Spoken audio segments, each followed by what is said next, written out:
ఇక వివరాలకు వెళ్తే మీర్పేట్ మున్సిపల్ కార్పొరేషన్ ఆధ్వర్యంలో డాక్టర్ బిఆర్ అంబేద్కర్ 130వ జయంతి వేడుకలు జిల్లెలగూడ అంబేద్కర్ విగ్రహం వద్ద ఘనంగా నిర్వహించారు.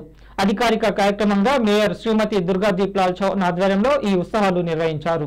ముఖ్య అతిథులుగా స్థానిక ఎమ్మెల్యే రాష్ట్ర విద్యాశాఖ మంత్రి సబితా ఇంద్రారెడ్డి పాల్గొని రాబోయే రోజుల్లో మరింత ఘనంగా కార్యక్రమాలు నిర్వహిస్తామని తెలిపారు.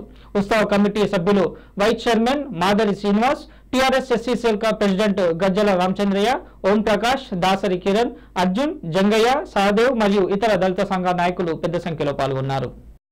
విద్యాశాఖ మంత్రి వర్యులు సబితా ఇంద్రారెడ్డి గారికి, కార్పొరేషన్ మేయర్ చౌహాన్ గారికి, అలాగే మన ఫ్లోర్ లీడర్ గోపాలన్న గారికి, మన అధ్యక్షులు ఇచ్చిన కోఆప్షన్ మెంబర్లకు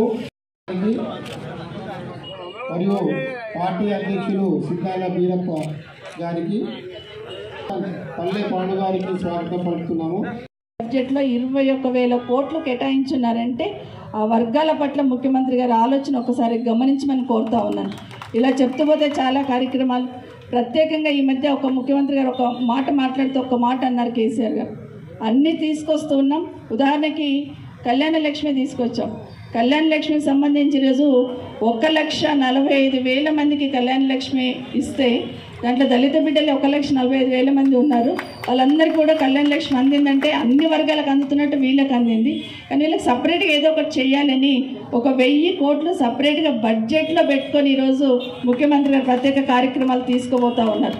ఇవన్నీ అంబేద్కర్ గారు ఆలోచించిన ఆలోచనలకు అనుగుణంగా ఈ రాష్ట్ర ప్రభుత్వం పనిచేస్తుందనడానికి కొన్ని చిన్న ఉదాహరణలు మాత్రమే మరొకసారి తెలియజేస్తూ, తప్పకుండా అంబేద్కర్ గారి ఆశయాన్ని సాధించే దిశగా, ఎందుకంటే ఈ ప్రభుత్వం అంబేద్కర్ ఆశయాలకు ప్రతీకగా పనిచేస్తూ ఉంది. ఇంకా అడుగు ముందుకు వేస్తూ ప్రభుత్వం ఇస్తున్న కార్యక్రమాలను అందిపుచ్చుకునే దిశగా అందరూ ఉండాలని, ఆ దిశగా అందరికీ అందేటట్టు మనం అందరం ప్రయత్నం చేద్దాం.